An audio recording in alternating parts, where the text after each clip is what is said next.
From Tally to Cali. It's time to wake up. Wake up! Wake up! Warchant.com is your ultimate Seminole sports source. And this is Wake Up Warchant, presented by Vitamin Energy. The vitamins. The energy. Now here's Warchant.com's Aslan Hajavandi and Corey Clark.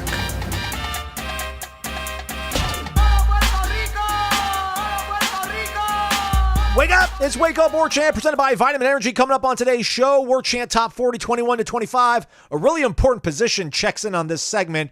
Is that a bad thing? We talked to Jaime Ferrer, one of the stars of Florida State, as they head to the College World Series in Omaha, and give you a little bit of a glimpse of the preview between the Noles and the Vols. Wake Up Warchant, presented by Vitamin Energy, vitaminenergy.com. Promo code WarchantBOGO. Buy one, get one free when you visit vitaminenergy.com.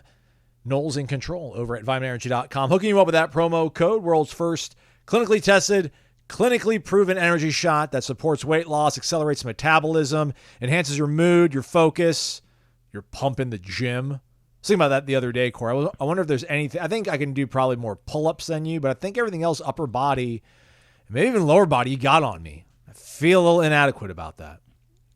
Well, come on, buddy. I got a lot of people. It's a long list. But no, I don't think that's true, especially not lower body. The only thing I ever do there is run. And, yeah, I don't know about pull-ups. I haven't even tried a pull-up in so long because of my shoulder. But my shoulder's feeling better these days.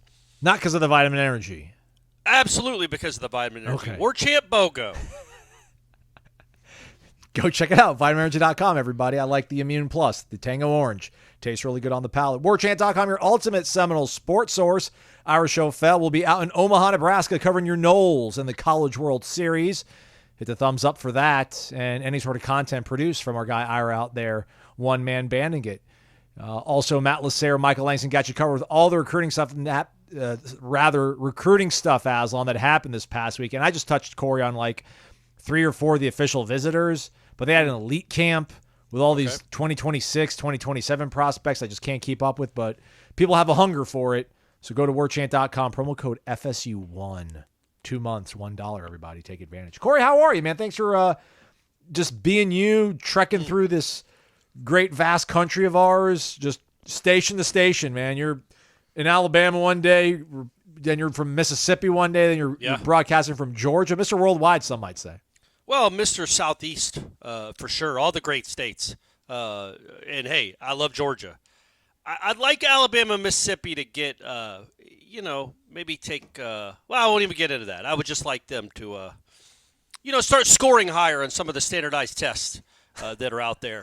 We know, well, it's the truth. They're always near the bottom 2 or 3 in the country. Those people deserve educations, too. They're getting a lot of, especially Mississippi gets so much gambling money. Not for me this weekend, though, everyone. That's right. That's right. I actually left ahead. A deficit now. So that's right. The problem is, as I mentioned on the last show, I won a lot of money, and that was literally like the first hour of me being there. So then it's just a race against time to see if I can stay up before I leave. Like I got ahead. So wait, you weren't smart? You didn't put like $1,000 in your room and just play with the $600 other dollars that you won? I thought I did, and also remember Stephanie was with me, so I was gambling for 2. Like she kept asking for money, so all of a sudden we get to bed that night after I won $1,600 and then won another $700 on a crazy slot machine play, and I'm like, hey, where's all the money? She's like, what do you mean? There it is. I'm like, no, I took out this much from the bank, and then I won this much, and now only 2/3 of it is here, or like 60% of it. Where is it? And she's like, I don't know what to tell you. I spent it. We gambled. And I'm like, all right, well, great. But anyway, but I did leave up, man, that is a big win. Usually if you're even anywhere close to even, that's a win. So I'd never leave up. I made it a point. The last night I was not doing well, and I'm like, you know what? I'm gonna just watch my other friends gamble. I'm going to put this money in my wallet. I want to say I left Biloxi ahead, substantially ahead, which I did, and I'm excited about. You put any money on the Noles to win it all in Omaha? No, I put a lot on the Gators, though. Oh. I'm just kidding. I did not do that. I did look at the odds, though, and it looked like Florida State was I feel like they had the third best odds. Yeah. All right. Believing in this staff, believing in this crew. Yeah. We'll talk about that again. We got Jaime Ferrer on the show joining us at the end of the program, so tune in for that. Don't forget, we'll have the Renegade Express mailbag. You want to do that tomorrow, Corey? Let's do it tomorrow. Okay. Or today. All right. As people listen to this right. for their Thursday programming. Win cool stuff, courtesy of our great friends over at Cummins Lifestyle. Follow them on Instagram, everybody. Do it. Nonetheless, we persevere here, Corey. The top 40 continues to trickle out over on warchant.com. And we are now to 21 through 25. Stand by for intro.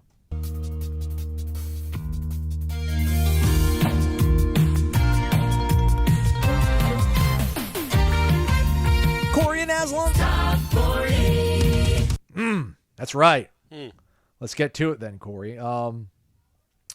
21 to 25. I looked at last year's, first off. So 21 through 25 last year, composite.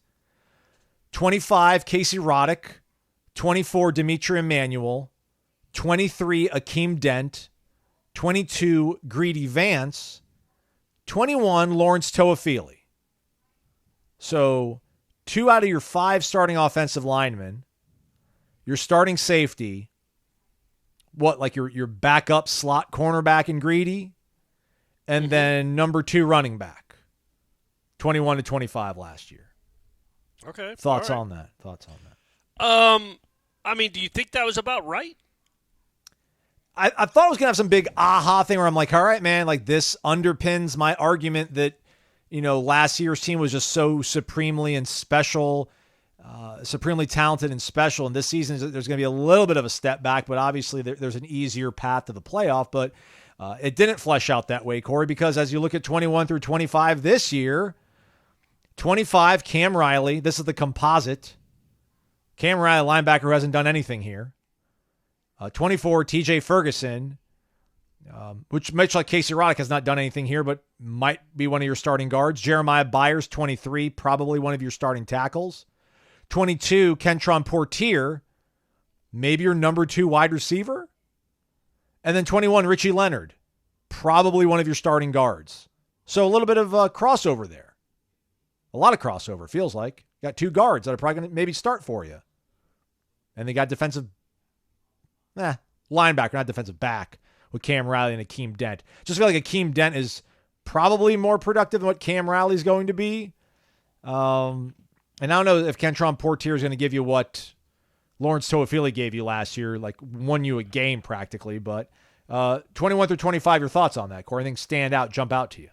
Well, I missed about half of what you said right now. I could sense I was stalling. But because I got knocked offline. So go ahead and repeat all that. By the way, while you're rethinking what you're going to say, I'd like to apologize to the fine folks at Mississippi. They're 38th. Yeah, then move it up. And Alabama is 43rd. Okay. In pre to K-12 grades. Pre-K to 12 grades. Who would you think is 50th, dead last? In public education? Yes, in this country. Oh, man. It's a tough one. I think it's gonna surprise you, just because it's not a state you ever think about. Wyoming? New Mexico. Ah, the land of enchantment. Yeah. And Oklahoma is second to last, and Alaska's third to last. So there you go. Oklahoma's got that softball complex, though. So. They do. They do.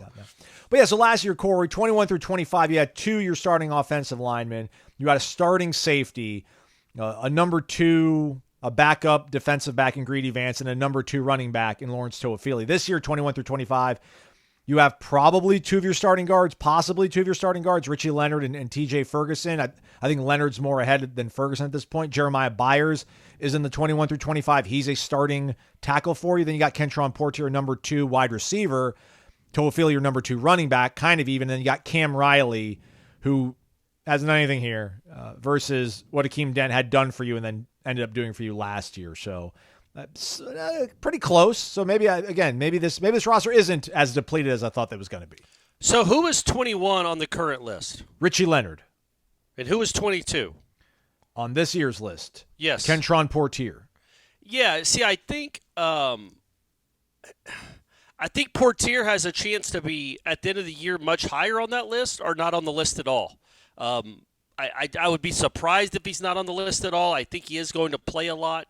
But he's a guy that I think, and we've talked about him a lot, that he can go a couple of different ways. He can have a breakout last season, which would be a surprise, but not out of the realm of possibility. because he has shown the ability to be a pretty darn good receiver when he's healthy and available and getting the ball thrown to him. Richie Leonard, the diciness there is he going to start? If he starts, then that's a good spot for him. And I think he probably will start, but you don't know. The guard position, they got some other candidates, including, I guess, probably guys higher on this list, right? That he has to compete with. So, we are now in the portion, though, where wouldn't you say all those guys you mentioned for this year, 21 to 25, are starters?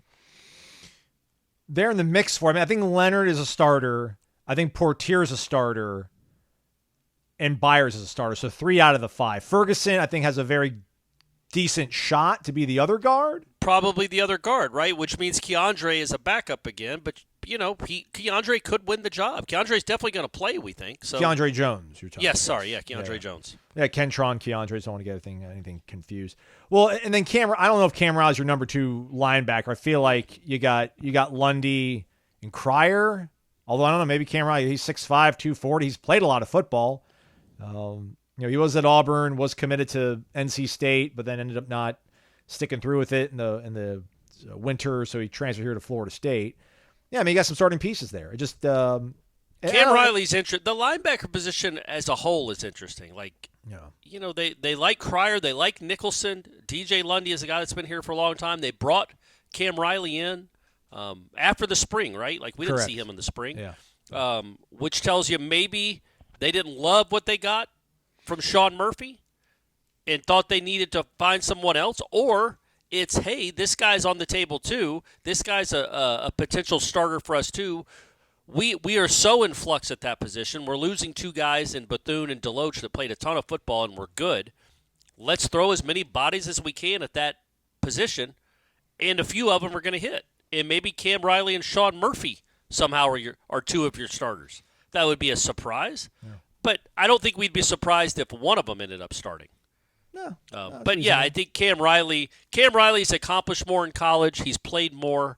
And then, quite frankly, Sean Murphy didn't dominate. He didn't look exceptional in the spring where you're like, okay, we know he hasn't played. He's from Alabama, so he has that going for him. But he didn't play much at Alabama. And when you come in, you've got to prove that you belong. You've got to prove that you don't just get an auto start because you're coming from a really big program. But you get the benefit of the doubt a little bit. Well, I think there's some doubt now. I would say going to the August, Sean Murphy does not have the benefit of the doubt anymore. Yeah. He's got some doubt that he's going to play because we saw him for a full month, and he didn't do anything so special that you're like, okay, we know he's not played any football, but pencil him in. He's going to start for this team. He's got to compete to just get on the field, I think. Agreed. I buy into that.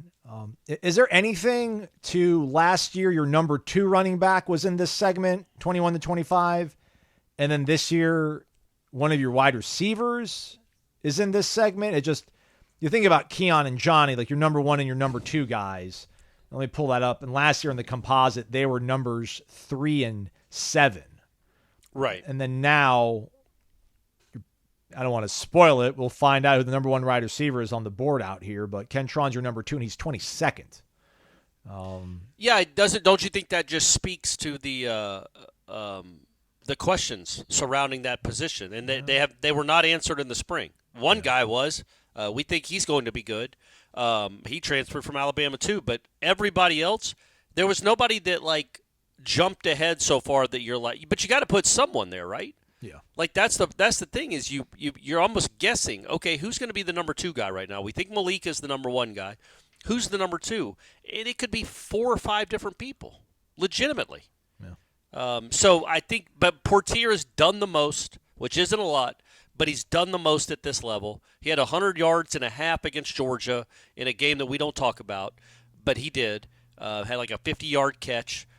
In traffic, a really nice catch. Yeah, right? He mossed the kid. I thought he went up and caught it over an NFL cornerback. He's got some stuff to him, but he's got to stay healthy. And I'm not sure he was fully healthy this spring, so he's got to stay healthy, get healthy, stay healthy, and then we'll see. But I think that speaks to.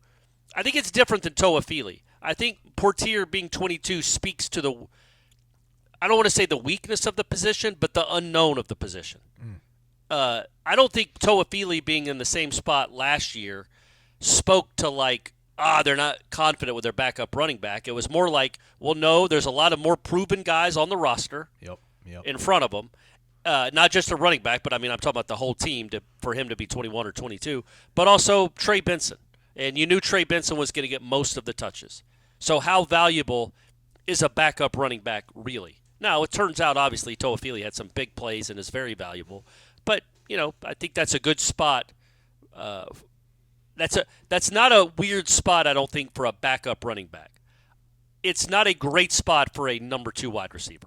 So, yeah, your point is a good one. I think I know your point. Yeah, no, that wasn't necessarily making a point, but I just seeing if there's dots to connect. You connected them well, per usual. Just so people know, last year, I'm going to pat ourselves on the back here. We're a very self-deprecating show. We don't like taking victory laps. But Corey had Braden Fisk number 7 in his preseason top 40. I had Braden Fisk number 7 in my preseason top 40. Braden Fisk was 18th composite. Oh. So think about what everybody else put him at. Yeah, exactly right. These two guys had him at 7, everybody. Mm-hmm. And with that said, just to dive a little bit further into the numbers here, 21 to 25, again, go check out warchant.com. You can see how everybody voted on each spot.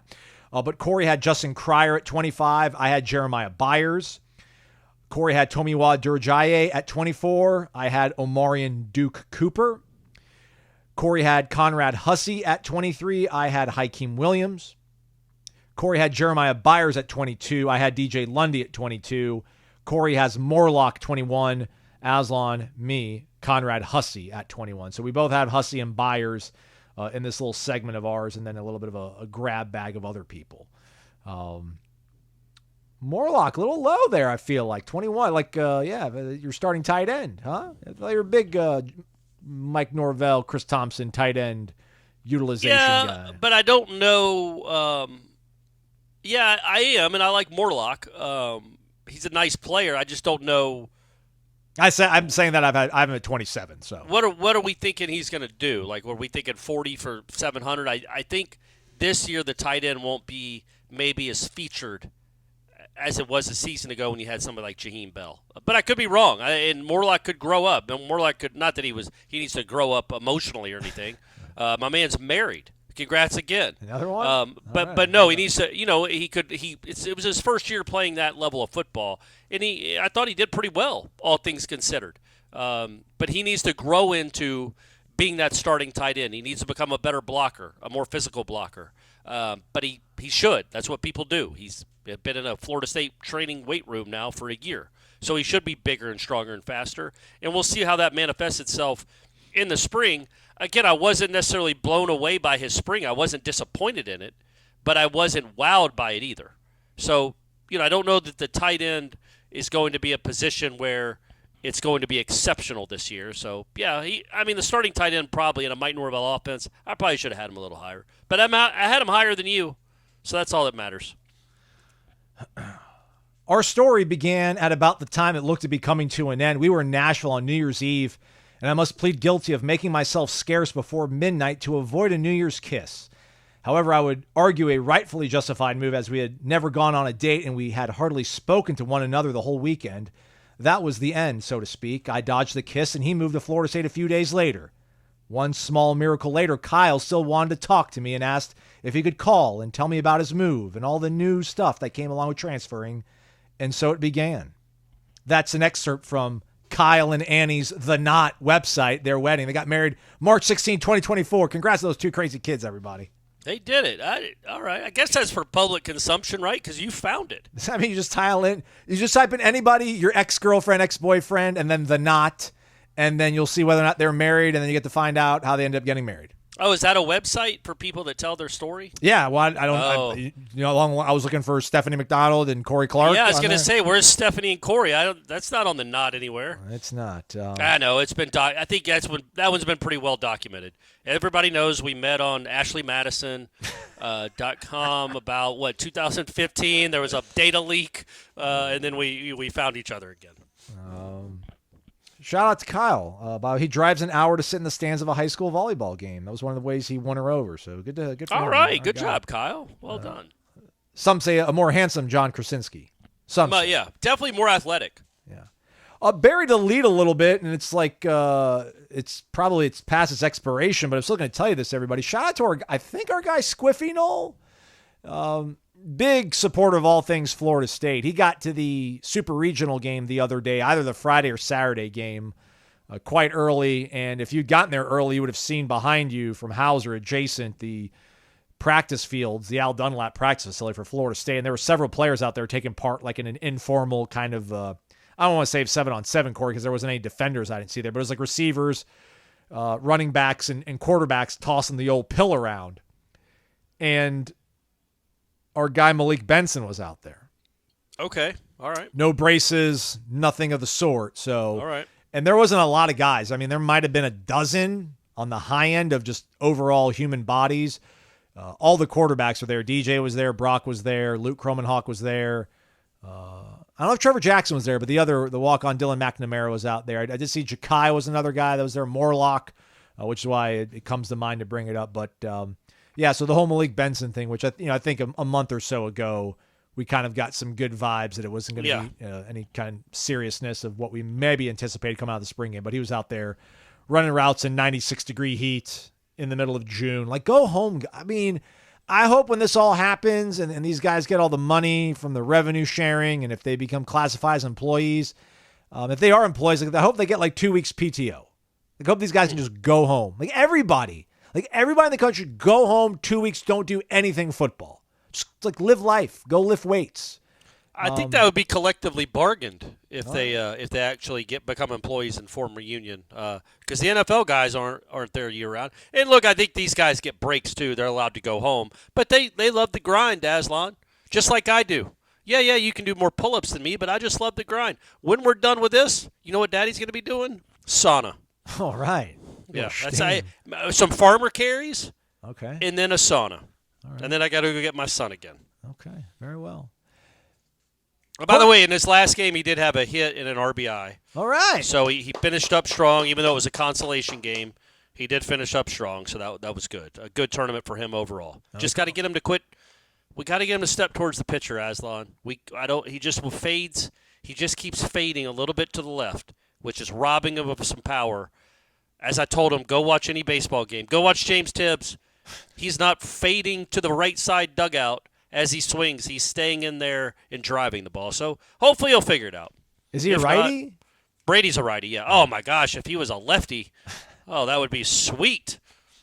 You had your chance, Corey. You could have forced him. I mean, you could have tied the hands behind the back. You could have just planted his feet in cinder blocks. When he started walking. That's a good point, but the mistakes I made with Brady, I'm not going to make with his grandson. There you go. Oh, yeah. All right. Well done. We've already never mind. But we're going to get some stuff going. We're going to make it happen for the next generation of Clarks. Corner Pocket Bar and Grill, cptallybar.com, 2475 Appalachie Parkway. That is the physical address. Daily lunch specials, Monday through Friday, 11 a.m. to 3 p.m. for only $8.99. Also, great social outings, such as bingo night on Thursdays. You can win cash. 7 p.m. start time on the bingo night? Yeah, that's right. Yep, and remember, every time you win $250. And it has happened. Stephanie won it once. I know people that have won it. It's not a ruse. No. If you call out bingo and it checks out, you get $250 of cash. All right. And there's 4 different winners a night. So technically, I mean, you could walk out of there with $1,000. That's not going to happen. But also, does it cost money for a bingo card or like? Yes. Yeah, of course. Yeah, come on now. I've never been to one of these things. Well, you got to live some life. You got to live some life, Aslan. Clearly. But also, Friday night, when your Noles take on Tennessee in a much-anticipated College World Series game, Corner Pocket would be a nice place to watch that game. That'd be a good spot to watch that game. The volume, I'm sure, will be on. There will be a lot of Noles there cheering on the game. That'd be a good spot to go watch it. Speaking of baseball, Jaime Ferrer talking about the Noles going to Omaha right after this. Wake Up Warchant presented by Vitamin Energy. College World Series week. The Noles going to Omaha. Feels good saying that still to this day. Jaime Ferrer joining us here on the program. You're a fan favorite, Jaime. People have been clamoring for you all year long. We finally get you on the show. Thanks so much for taking time out. How are you, man? Good in you. Thanks for having me. I know my dad watches this show a lot, and he was excited when I told him I was going to be on it. So it's a pleasure being on here, and yeah, thank you for having me on here. Absolutely. All right. Well, shout out to Mr. Ferrer then. Thanks for listening and tuning in. Jaime, just how these last like 72 hours been? Obviously, you come to a place like Florida State to get to a place like Omaha, but for everything you guys have been through, and we'll talk about that throughout this interview, just how fulfilling have these last few days been? Just kind of enjoying what you guys have already accomplished. It's been surreal. It's been a super cool feeling. I was talking about it with Tibbs today during practice. I was like, we used to watch these games and we used to sit on the couch and watch Omaha and the College World Series, and we used to dream about being there. And now it's us. Now it's our turn to go there and represent Florida State and try to do what's never been done. So it's obviously what's happened has been awesome, but we know we got a lot of work still to do, and we're not done yet. I think one of the cool things that I heard from Coach Jarrett last week, like going into Supers, coming out of the regional, was that he said this was a confident team, but a proud team. And I think maybe some people could hear that, like that you guys were proud of accomplishing what you had done and making it to a super, and thinking that maybe that means like complacency, but clearly that wasn't the case. I mean, how are you guys able to kind of enjoy and be proud of what you've accomplished, but realize there's more to do and keep your guys focused on that? No, yeah, well, we're obviously super proud. Even when we were announced as a top 8 seed, yeah, we're going to host regionals for the first time since I think 2018 at Hauser, and then super regionals for the first time since I don't know when. And it was a cool environment for us, but at the end of the day, we have to perform not only for ourselves but for the fans as well, the staff, and everyone who's been through this program. There's countless amount of people that have put money and time into this program, and we're representing not only ourselves, but we're representing them as well. We got lots and lots of work to do, and it's been an amazing journey so far. And we still have some games to win and some more people to play in front of, and we're super excited to go see the fans in Omaha. And we know the Nole Nation is going to show up and support us, so we're excited for that one. Absolutely. Hey, let's talk a little bit about your journey then, Jaime. Coming to Florida State as a freshman, I know you kind of went through the whole Central Florida circuit of things. Correct me if I'm wrong. I think Coach Mike Metcalf, kind of identified you before he even got the job at Florida State. He kind of brought that knowledge with him when he got this job. How did things go for you as a kid, kind of being recruited and then ending up at Florida State? How did that all come about? Yeah, so I mean, I started playing baseball kind of later in my life. I played a lot of tennis, lots of other sports, and being in Florida and I got into baseball. Florida State was always a big name in baseball, especially being in Florida. You see, always the best kids were committed to Florida State, and in my high school team, with a bunch of kids that were committed to Florida State, and that was something that I wanted to do, and I wanted to be committed to a program such as Florida State, and I wanted to make the program better. So having the opportunity to come in here as a freshman, and Mike Metcalf and Mike Martin, they recruited me, or me Junior, he recruited me, and they gave me the opportunity to come play here, and it was awesome. It's something that I'm always going to be super thankful for, the opportunity that they gave me, and the way the fans took me in and everyone took me in. They took care of me from day one, and I'll never forget that. So kind of having that opportunity to come here and represent what Florida State's baseball has meant for such a long time, and the great tradition that's come through this program has been an absolute honor to me. It's something that I always remember when I go out on the field. I'm not only playing for myself and my family, but I'm playing for all the greats that have been through this program and everyone that's taken out of their time to make this place better. It's something that me and Tibbs always talk about. Like, if we can leave this place better than we found it, then we did a good job. And me, Tibbs, and Whitaker, us three, we've been here since 2022, and we've been here the entire time. It was cool to see those two guys kind of close out the game on Saturday. It was a cool moment for them and for the fans as well. So no, it's been awesome. I'm super thankful for the opportunity that I've been given here, and it's been a blast. Yeah, I want to talk about how we're just so confident kind of in knowing that you guys are going to be leaving this place in better shape than you guys found it. Let's kind of go back to that freshman year. You kind of set the world a little bit on fire in college baseball. And that was one of the cool things that, I think we looked at when it came to meet and Mike Metcalf. Like, hey, at least they know how to identify and evaluate guys. Because look at this Ferrer kid coming on as a freshman and playing so well. But let's go back to Auburn and that regional. You guys win the first game of that regional. Seems like maybe you guys can get some postseason magic working. Doesn't work out that way. You lose the next two games. Season comes to an end. Not long after that, the head coach is fired, and there's all sorts of kind of uncertainty around this program. Where were you at personally? Was it one of those things where you were keeping a really close eye on the hire? Did you know anything about Link Jarrett going into that summer? And just kind of where were you personally having such a good season, but then realizing that, this program is probably going to be in a little bit of a state of flux? No, I knew I wanted to stay and be a Florida State Seminole, and we had all the trust in and Mr. Alfred. He's done an absolutely amazing job with all these sports programs, and we knew he was going to have a great hire. We played against Coach Jarrett 4 times my freshman year. Went 0-4 against him.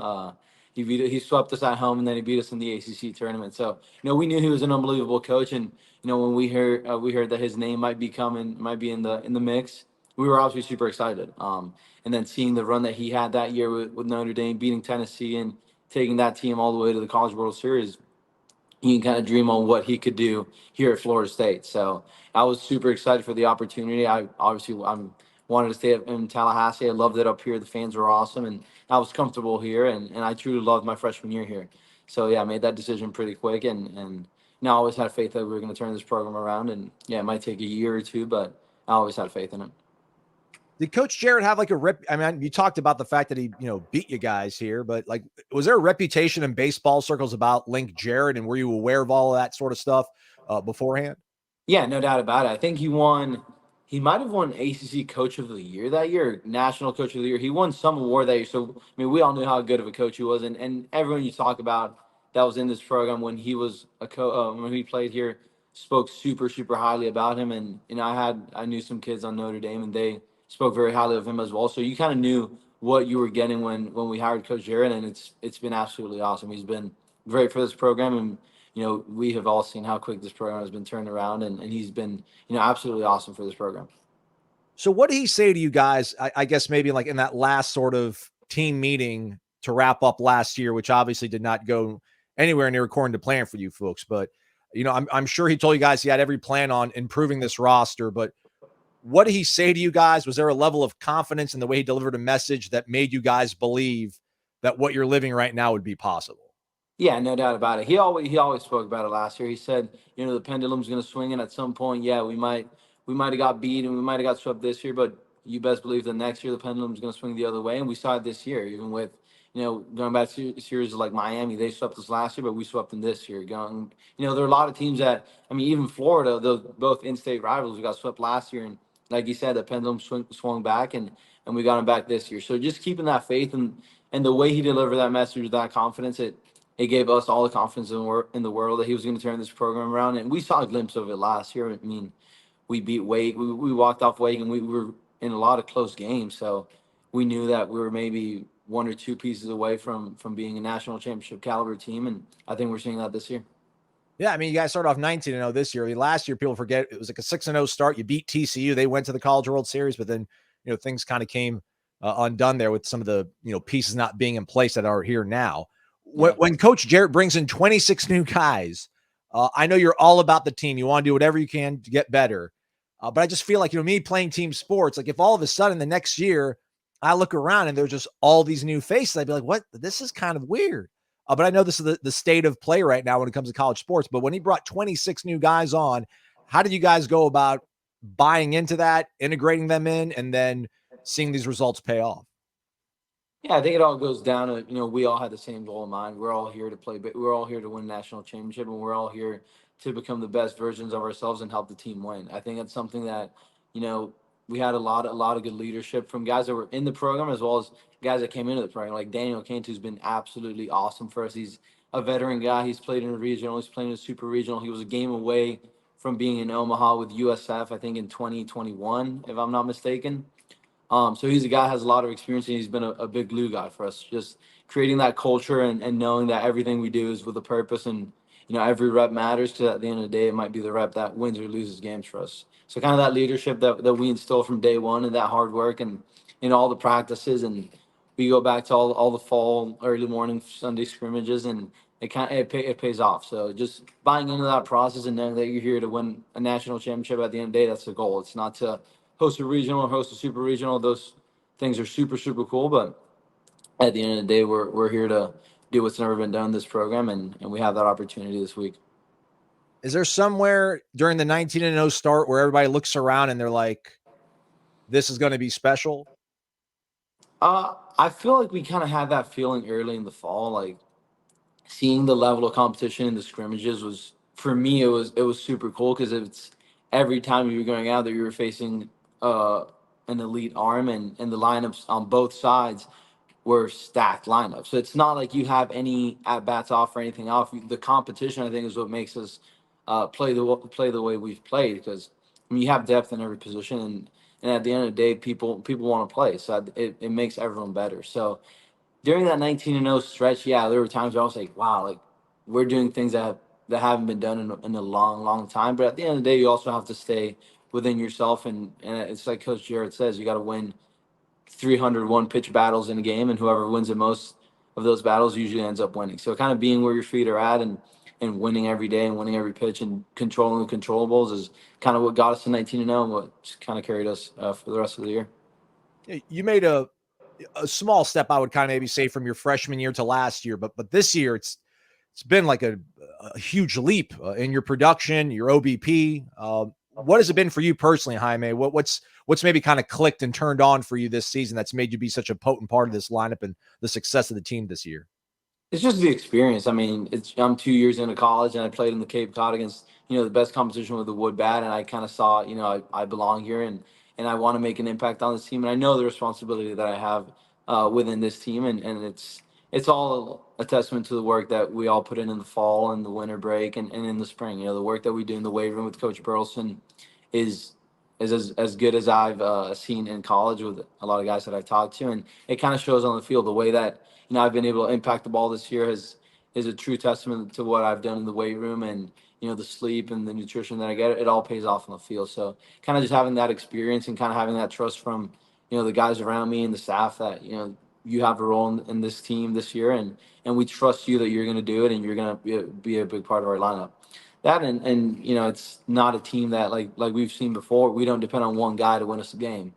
We have a lineup, and you have a 9-guy lineup, and all 9 of the guys in the lineup can impact the ball and can change the game with one swing of a bat. So kind of having that and being able to play loose and play relaxed and just have fun out there has been a big change for me. I mean, you've got God-given talent, like the hand and bat speed, the eye discipline. But I'm sure you're not shy about getting in the gym and working out. I mean, how much of your success is part of strength training and what Coach Burleson's instilled in you guys?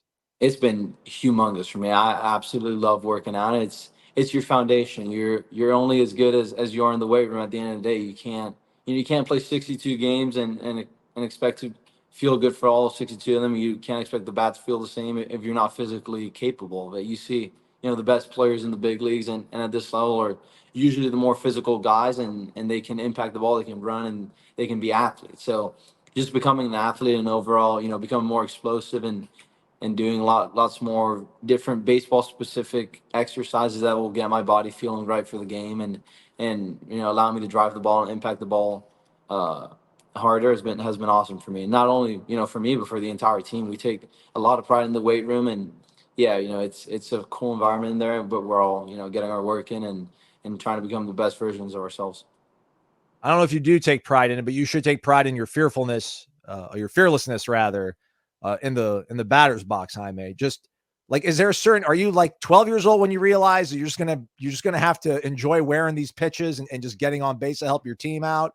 I mean, how do you develop kind of the toughness where like, man, I'm fine with this. I'm cool with it. I'll do it.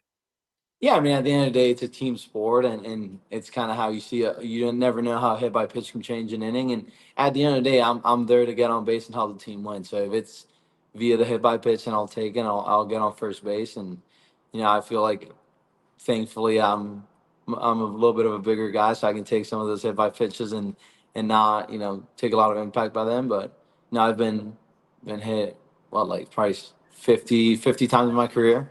So it's kind of something that we joke about, and maybe I thought I was a little bit closer to the school record, but I think I'm like 20-something away, so I don't think I'll get that one this year. Well, we'll see how scared they'll be of you in Omaha when you get out there. Jaime, you and James aren't unlike most 19, 20-year-olds over like the last 25 years that have come to Florida State, and they want to be the team. Like they want to be the team that finally gets this program a championship. And I haven't covered a lot of those teams. I've covered some of them, and I've been at practices leading up to Omaha. You can almost feel this weight that weighs on you guys. It's like unfair. I mean, you guys aren't equipped to probably handle this level of pressure being at the age that you guys are. I didn't get a sense of that last week. Can you walk us through the last day of practice here? just the line between, I guess, embracing this and not making it be something that's overwhelming, despite the fact that it's a huge sort of pressure and honor to be able to be in this position? Yeah, it's funny you say that because we were talking about it today during practice, and that's probably one of the most fun practices that I've had. We were hitting BP, and we were having fun in the outfield shagging and stuff. So we just try to keep it loose. And at the end of the day, yeah, we're competing for a national championship, but at the end of the day, it's the same game we've been playing this entire year. It's the same game we've been playing since we were little kids. It's a game we're going to go have fun. We're going to compete against the best competition in the nation, and we're going to play the Seminole style of baseball. And usually when we do stuff our way and we execute and we're on point, we have good results. So yeah, it's a lots of anticipation and then we know a lot of people are going to be watching. The whole nation's going to be tuned into the games. But if we control what we can control and we trust in each other and we play for each other, then there's not much that we can really worry about and overthink. We just got to go play our game. They say that teams take the identity of their coach. How much of that relaxed, kind of confident nature, how much of that is because of Link Jarrett? It's awesome. It's not only him, but our entire staff. It's a staff that, we can enjoy a good time and we can have fun and we can joke around, but we also know that when it's time to get to work, we got to get to work and we got to, be serious about it. But it's a cool environment, something that I've truly enjoyed coming to the field every day and, seeing the coaches and seeing the staff and seeing all the players and we have a good time. But we also know that, when it's time to get to work and you don't have forever to practice, we might have a 2-hour practice. You're going to have to, whenever we're doing a team drill or something like that, we're going to have to lock in. We're going to have to do it to the best of our ability. But we're also knowing the fact that we're playing a game. We're going to have fun out there. And at the end of the day, this is our family. We spend more time with these guys and with the staff than we do with our own family. So the relationships that we've built with these guys and the trust that we have in each other and the love for each other is kind of what's helped us get to this point and what we're going to keep doing. How's the preparation gone into Tennessee? How do you begin to get prepared for a matchup like this, Jaime? Not so much the fact that you're the number 1 overall seed, but just playing in that ballpark, those kind of different variables, or does it just come down to this, just breaking it down, looking at the pitchers the same way you would a matchup midweek or a weekend set against an ACC team? Yeah, it's the same. We're going to go through their film probably on Thursday. We play them on Friday. And, we talked about the stadium a little bit today. It's a little bit of a bigger stadium. It's going to be a lot of fans, so the communication has to be a lot better. And, the dugouts are, I think, a little further from the field, Coach Jarrett was saying. So we have to be, paying a lot more attention whenever we're doing defensive shifts and stuff like that. But at the end of the day, we're both going to go out there and try to be the best versions of ourselves. And somebody's going to win and somebody's going to lose. So you can't really give too much credit to, they're the number 1 team in the nation. At the end of the day, all 8 teams that are there for a reason, and all 8 teams are capable of winning national championships. So you got to go out there and play your style of baseball and execute to the best of your ability. And they're a very talented team, but we're also a very talented team as well. So it's going to be a fun matchup. We're excited. We're excited to face them. We hear a lot about the SEC and the superiority. Do you guys hear any of the stuff that the media kind of keeps harping on when it comes to playing that conference, and for some reason they're supposed to be better than everybody else out there? Yeah, no, I mean, you hear it and you read it on social media and you see it all the time. But at the end of the day, it's all about what you do on the field that speaks louder than any words. Actions, to me, always speak louder than words. So we're going to go out there and play our game and play the best Seminole style baseball that we know how to play. And whatever happens is going to happen, whether they're an SEC, ACC, Big 10, Big 12 team. There's good teams in every single conference, and it's an absolute grind in college baseball. There's no easy weekends. You don't have any pitches off, and it's going to be super fun. Do you like the fact that so you're gonna look at film on Thursday and you play them on Friday? Is that so that you don't overthink things and you just see it once and just go for it? Yeah, so we'll have a file with all the pitchers, and I usually watch film the day before, and then we watch the day of as well. But so they'll send us a file with all the pitchers and some team stuff to look at. And I watched a bunch of Tennessee games this year. I watched them on Wheels on YouTube, and they're obviously a great offensive team. But at the end of the day, it's baseball, and you're gonna go out there and compete, and whoever executes the best is probably gonna win that game. Well, we all got our fingers crossed that it's going to be you guys, and we got a lot of confidence that it probably will be you guys. So we'll let you get back to what you got to. Have fun on the travel out there in Omaha. Do you have podcasts other than this one, obviously, loaded up? What's on the phone for Jaime Ferrer on a cross-country visit to Omaha, Nebraska? I downloaded a few movies. I have two of the Planet of the Apes ones that just came out. I want to watch the new one, but I got to watch the two first ones. And then I downloaded some music, and then I think we might play some Mafia on the plane. So that might kill some time. All right. Awesome. We'll see you out there Friday, taking on Tennessee, Florida State, back in the College World Series, chasing the program's first national championship. Jaime Ferrer, a large part of the reason why they're in this position. Jaime, thanks so much for taking time out, man. Thank you so much. Go Noles. Thanks again to Jaime.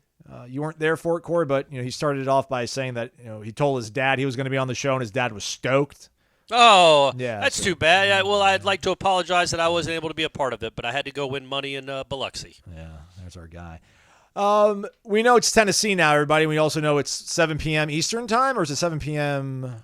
Always a Omaha great question. time? I think it's Eastern. Yeah. It's a great question, though, Aslan. I do not know. Either way, it's nightish. So the Noles taking on Tennessee, the number 1 overall seed. I don't think a number 1 overall seed has won it all since Miami did back in 1999. So that bodes well for your boys. Okay. Florida State, obviously, Link Jarrett took out Tennessee 2 years ago when they were an absolute juggernaut. He ain't afraid, is he? No. Link's not afraid of this group. So Florida State, Tennessee, they're in the same bracket as North Carolina and Virginia. Please, Lord, don't let Tennessee come out of this bracket surrounded by ACC teams. The other bracket's got Kentucky, NC State, A&M, and Florida. So North Carolina and Virginia start us off Friday, 1 p.m. Florida State, Tennessee, it says 6 p.m. on here. So that's probably Central time, correct. Yeah, yes. So 7 p.m. Eastern. Yeah. 55-12 Tennessee. They won the SEC tournament, if I'm not mistaken. Just right. trying to we'll talk to Link later today, 11:30. So check out warchant.com around noon, or actually check it out like around 11:34. We'll tweet out the announcement on the starting pitchers, which Corey's going to go ahead and say it's Jamie Arnold game 1, and then Carson Dorsey game 2, and then you get 2 full days off. Explain that to me, Corey. How does one bracket get 2 days off before their semifinal game, and the other bracket only gets a day? I don't know. That's not cool, right? So Florida State, like the Florida State side of the bracket, if they win Friday, they'll play Sunday at 6 p.m. And if they win that game, they don't play again until Wednesday.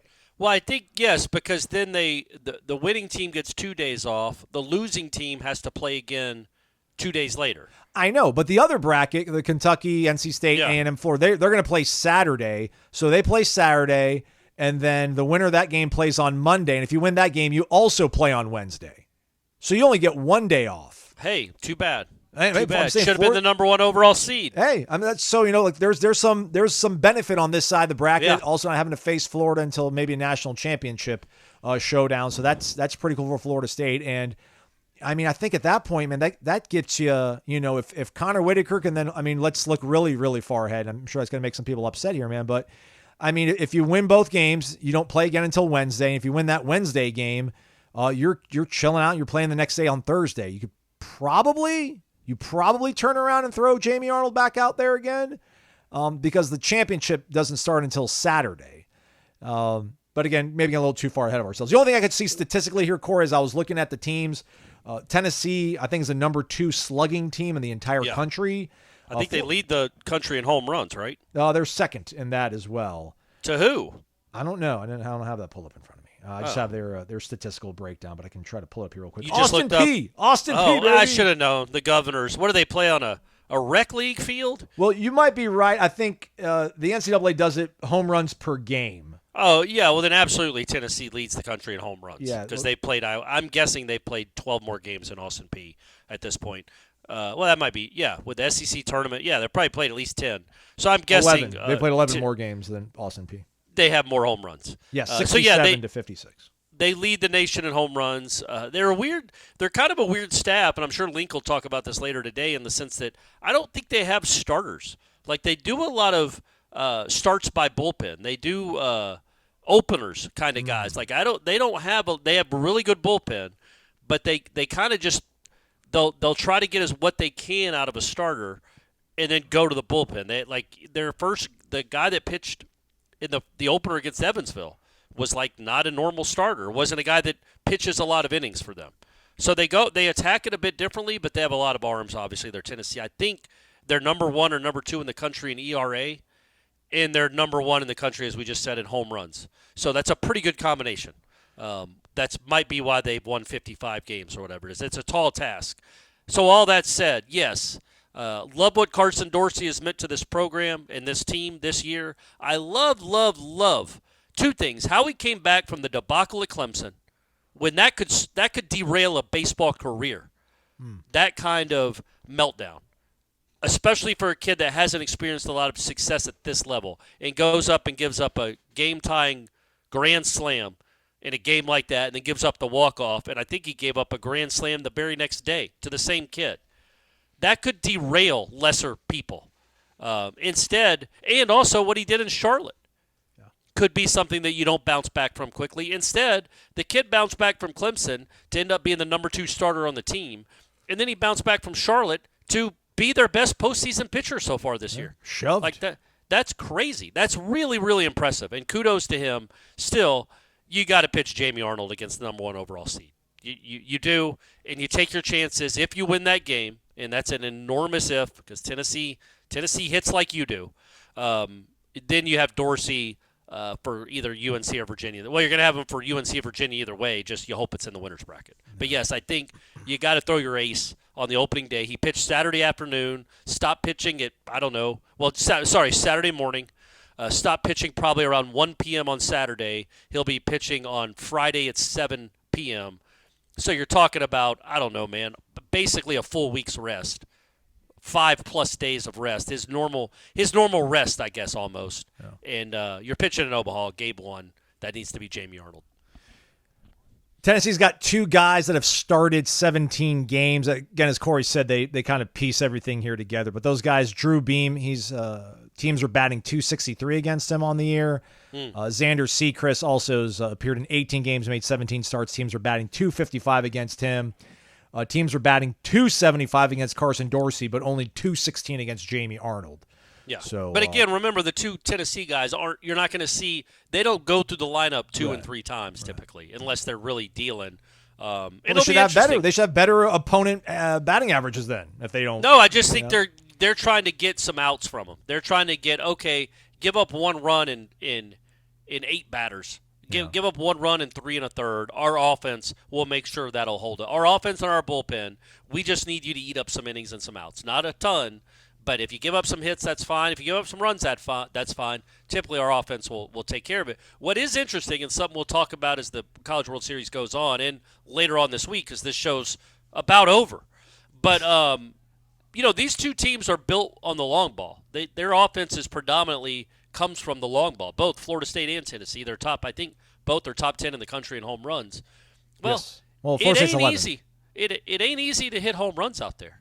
I would say both of Max Williams' home runs and Hauser past weekend, they're not home runs in Omaha. Jackson West certainly isn't a home run in Omaha. I think Ferrer's, both of his are. I think probably 2 of Tibbs's are. And I know he crushed the one to dead center, his first one. But, man, the ball just doesn't carry there to center field. It just doesn't. I think the last time I watched the College World Series closely, I think the announcers said they had like 1 or 2 balls ever hit out to center field. You just can't hit home runs to dead center. The ball dies. It's a big park, and it dies when it gets out there. So that's something to watch. And I'm sure a lot of Tennessee home runs this weekend. I just didn't watch their series as closely. I'm sure a lot of theirs wouldn't have gone out in Omaha either. So can you manufacture a few runs? Florida State's been decent about that. They can. They bunt well, man. They run the what bases they don't really do. What they don't do a ton of is walk. Tennessee. That's the big takeaway. Sorry, Corey. They've only allowed 100. They've only issued 187 walks all year long. Yeah, so that's about 3 a game. And Florida State's done. They've allowed 290. Yeah, that's a toughie. So in that park. You just don't want to get – well, in any park, honestly, Brady's games in Hoover, you don't want to give teams – you just don't want to give them – make them earn their way on base.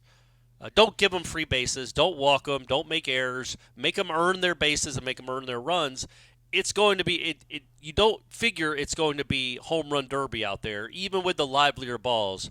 You don't assume that it's just going to be 4 or 5 home runs for each team. So you're going to have to play good defense, and you're going to have to manufacture. If you get runners on first and second, nobody out, get them home.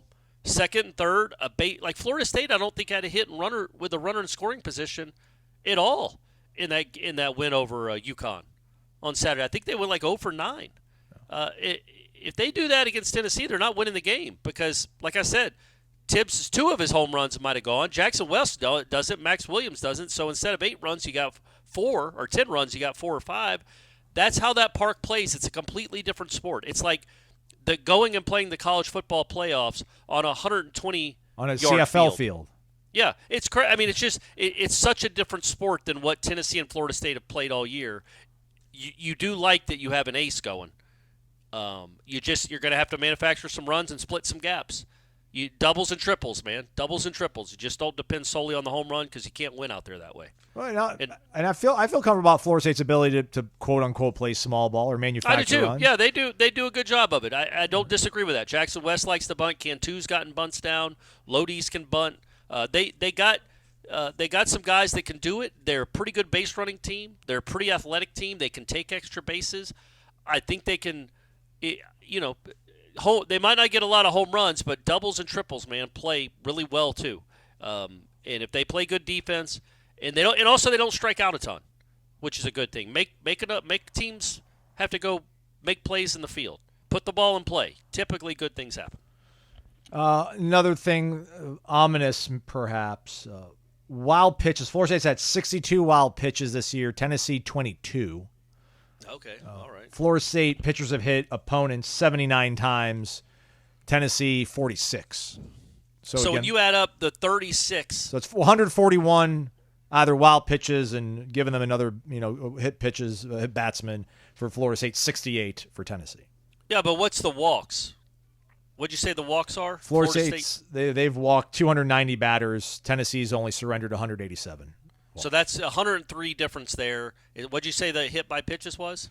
Florida State's done that 79 times, 46 for Tennessee, so 33. Yeah, so like 136 or whatever you said, and then the wild pitches too. That's 170 extra bases that Florida State's opponents have gotten that Tennessee's hasn't. But they ain't playing 50 games against each other. This is true. They're only playing 1. So those samples, it's not as like those are a small sample size. That over the course of a season, Florida State's going to walk more guys, and they're going to hit more guys.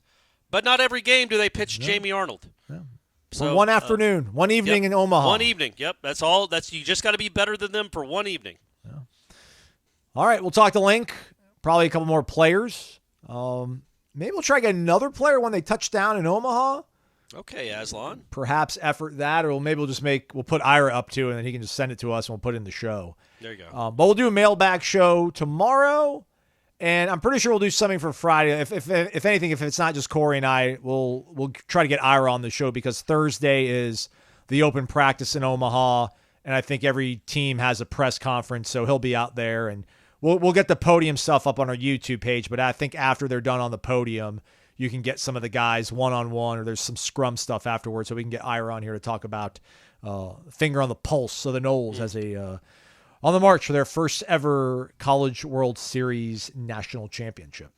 All right, that's a wrap for us. Thanks for listening. Jeff Cameron Show, 1 to 3 o'clock. Warchant.com, around the clock, all the time. Go check it out. He's Corey. I'm Aslan. Thanks again to Jaime Ferrer for hopping on. It's Wake Up Warchant, presented by Vitamin Energy.